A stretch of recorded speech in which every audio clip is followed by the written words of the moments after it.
Donc, aujourd'hui, nous allons faire un micro-needling.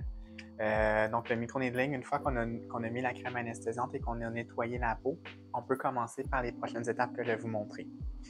C'est sûr qu'aujourd'hui, on va faire un micro-needling avec un PRP, donc c'est quelque chose qui est possible de faire. Avec un PRP, malheureusement, on ne mettra pas de crème anesthésiante, étant donné qu'on ne peut pas que ça fasse d'interaction les deux ensemble. Mais avec un micro-needling régulier, on peut mettre une crème anesthésiante. C'est au besoin de la cliente. Donc, c'est pas obligatoire, c'est une option qu'on peut donner à la cliente. Donc, par exemple, si on aurait mis la crème anesthésiante, on aurait nettoyé le visage. Puis par la suite, on va faire la désinfection. Tandis que si on fait le micro-needling avec un PRP, on va tout de suite passer à la désinfection, comme ce qu'on va faire en ce moment.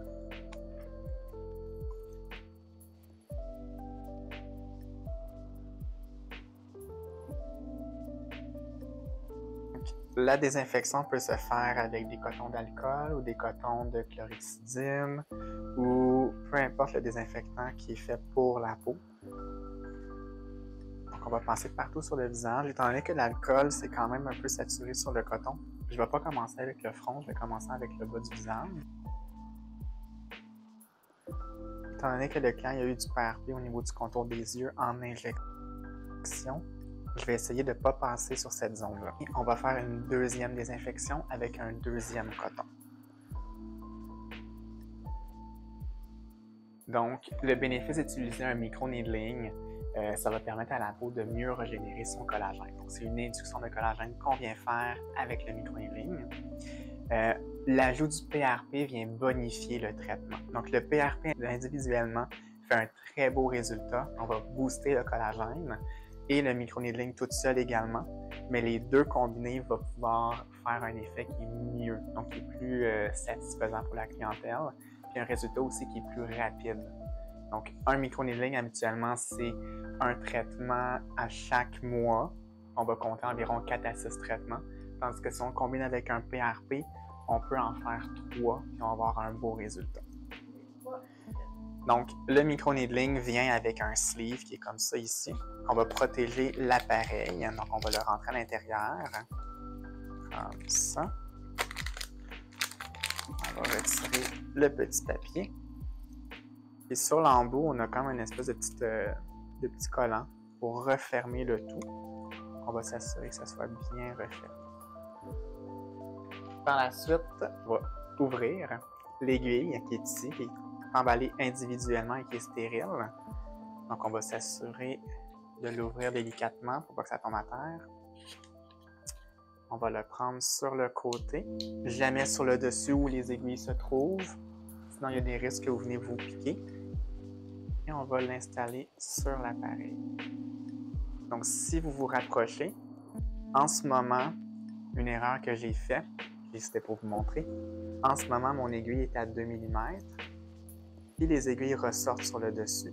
Donc, si j'aurais été pour mettre l'aiguille comme ça, il y aurait eu des risques que je vienne me piquer. Idéalement, quand vous mettez une aiguille sur l'embout, essayez tout le temps que votre embout soit à 0. Il y a moins de risques que vous venez vous piquer comme ça. Étant donné qu'on va utiliser le PRP et qu'on a une quantité limitée, c'est pas comme un sérum, je vais venir cibler les endroits que les clients veulent plus travailler. Donc, par exemple, si le ou la cliente veut travailler plus les rides et ridules, je viendrai cibler les rides et ridules en premier. S'il y a des taches pigmentaires, les taches pigmentaires. Si c'est plus les pores, on viendrait cibler les pores. Tandis qu'avec un micro-needling régulier, avec un sérum, je pourrais faire toutes les zones, ça ne dérangerait pas. Mais étant donné qu'ici on a une quantité limitée, je vais venir cibler ce que je veux travailler en premier. Donc, pour commencer, je vais appliquer un tout petit peu du PRP ou du sérum sur la zone qu'on va travailler. Comme ça. Il se pourrait que je doive en rajouter tout au long du traitement si jamais je vois que le produit il sèche sur la peau. Je vais me garder un doigt pour venir étendre le sérum ou le PRP. C'est avec le même doigt que je vais utiliser tout le long du traitement. Au niveau des joues, habituellement, la peau est un petit peu plus épaisse, donc on va aller à 1 mm et on va voir la réaction de la peau.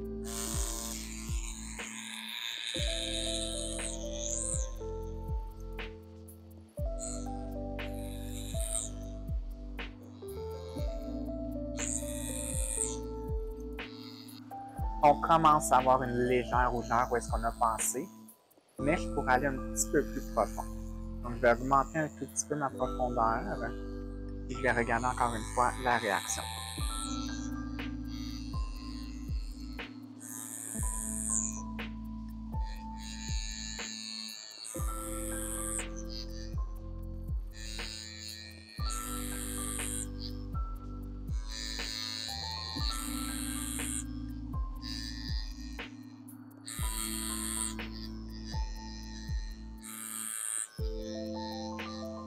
Donc là, si on regarde la réaction de la peau, on peut voir que lorsqu'on a passé ou est-ce qu'on a augmenté la profondeur, c'est un petit peu plus rouge. Donc, c'est ça qu'on veut. Donc, on va rester à cette profondeur-là pour le reste du traitement sur la zone qu'on va traiter. Puis, on pourrait faire la même profondeur de l'autre côté. Si jamais on n'aurait pas eu de rougeur, encore une fois, on aurait augmenté. Ou si au contraire, on aurait eu beaucoup de rougeur avec des petits saignements, là, on aurait redescendu. Donc, c'est comme ça qu'on vient dans le fond calibrer à quelle profondeur qu'on va aller, selon la réaction qu'on voit sur la peau. Donc, notre but, c'est seulement de créer une inflammation sur la peau pour venir stimuler le facteur de cicatrisation de la peau.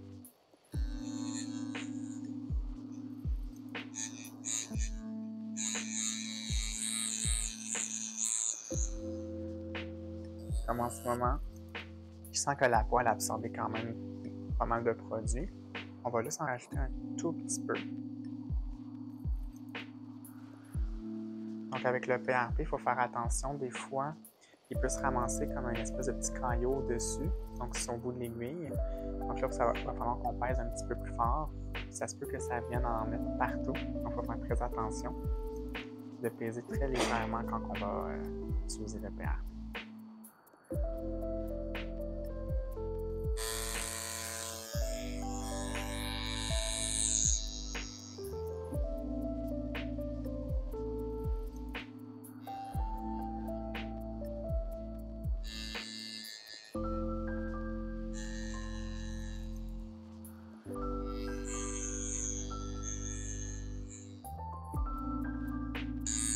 Donc, comme vous voyez, j'utilise une autre technique en ce moment. Donc, la technique que j'utilise, c'est un effet un peu de semblage avec le micro-needling. Il y a plusieurs façons d'utiliser un micro-needling. Il n'y a pas de mauvaise façon. Tant et aussi longtemps qu'on respecte la vitesse d'application et qu'on respecte le sens également. Donc, jamais que je vais faire un micro-needling en angle comme ça ici. Sinon, on va faire des perforations qui sont en oblique qui risquent de venir blesser la peau. On va toujours rester perpendiculaire avec la peau. J'aurais pu faire des va-et-vient, comme ça ici. J'aurais pu faire un effet de semblage. Et je pourrais faire un effet de stamping également. Donc, l'effet de stamping, on va le garder surtout pour les zones qu'on veut venir traiter plus davantage. Donc, par exemple, une tache pigmentaire, les ridules plus profondes, on peut utiliser un effet de stamping.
Commence à sécher un tout petit peu.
Donc, avec le PRP, je veux travailler section par section parce que le produit sèche plus rapidement qu'un sérum. Tandis qu'avec un microneedling, j'aurais pu faire complètement la moitié du front puis faire toute la zone au complet durant mes 3 passages.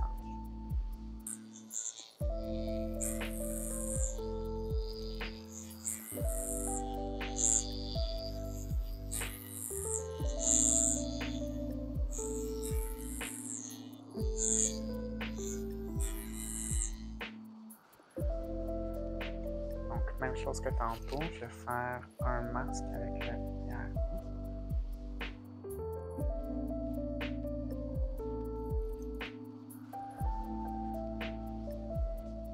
Donc, une question que j'ai souvent, c'est est-ce qu'en tant qu'esthéticienne, je peux faire du PRP?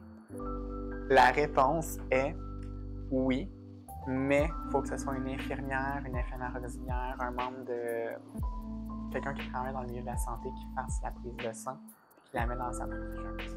Puis l'infirmière peut vous remettre la seringue comme ça ici, puis vous, par la suite, vous allez pouvoir faire le PRP avec le plasma. Mais en aucun cas, une esthéticienne peut se permettre de faire la prise de sang avec le ou la cliente. Donc, le microneedling ou le PRP peut se faire également sur des zones du corps.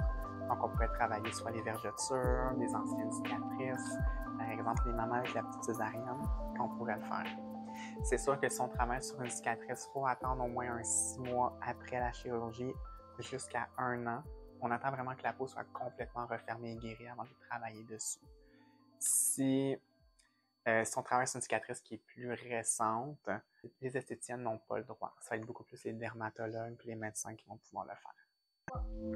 Donc, même chose que pour le visage, on va quand même désinfecter la zone. Donc, je vais désinfecter jusqu'à 2 fois toute la zone qu'on va travailler au niveau de la cicatrice. Voilà.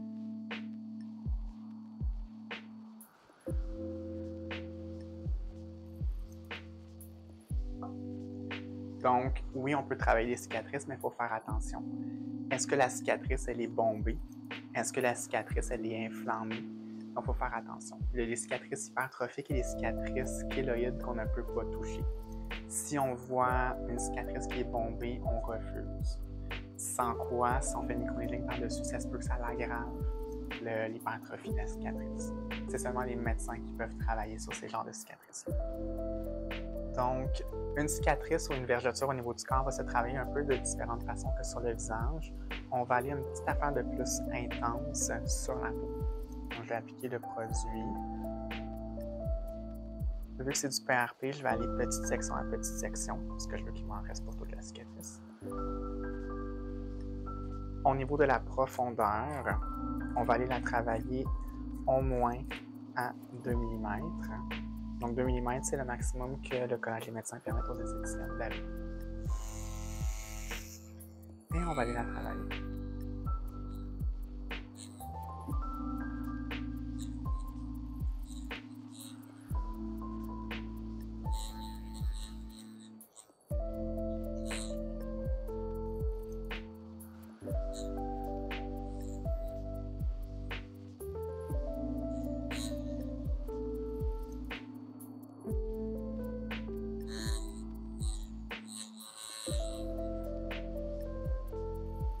Donc, mes mouvements, quand je suis sur le corps, sont un petit peu plus rapides. Parce que je veux vraiment aller créer l'inflammation au niveau du corps. Tandis que sur le visage, c'est plus inconfortable, donc on essaie d'aller un petit peu plus doucement. Comme là, ici, on a la rougeur qu'on recherche, j'irai pas plus que ça. Je vais poursuivre sur une autre zone.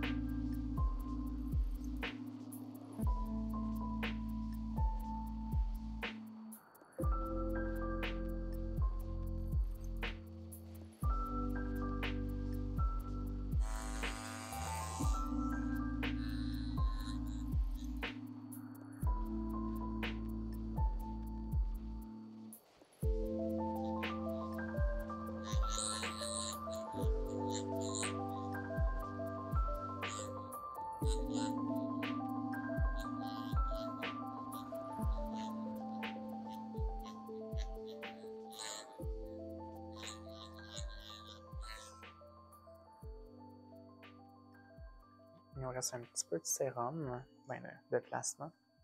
On va juste les faire une légère couche un peu partout.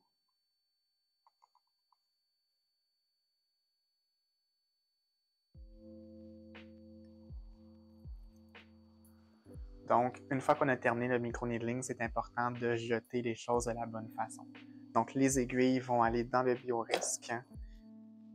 L'aiguille du micro-needling, on va le prendre par en bas, par en dessous comme ça. On va le dévisser et on va le jeter dans le biorisque. Donc, c'est quoi les soins après le micro-needling? Donc, après un micro-needling, c'est important de ne pas rien mettre sur le visage la journée même.